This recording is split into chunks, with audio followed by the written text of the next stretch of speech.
Hello everyone! So, sasagutin ko lang yung tanong regarding sa ano ba daw yung meaning ng may mission po doon sa ating lesson memo. Di ba kung pupunta na tayo sa ating lesson history, may makikita tayo sa tabi ng ating student na mission. So, ano bang ibig sabihin nun? Alam ko kasi, may mission meaning to say na baguhan pa si student sa platform. So, first, how many days pa niya sa platform?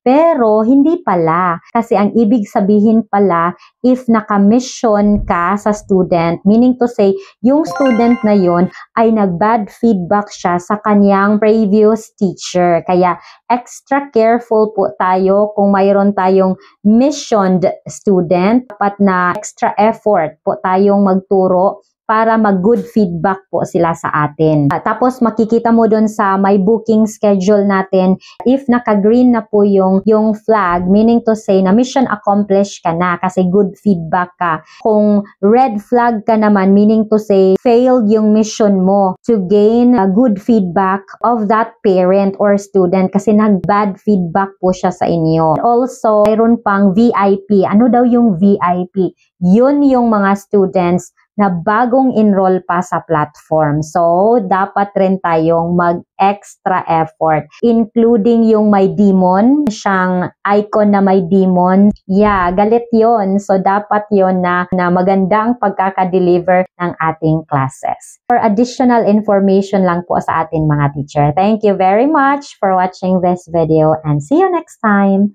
Bye-bye!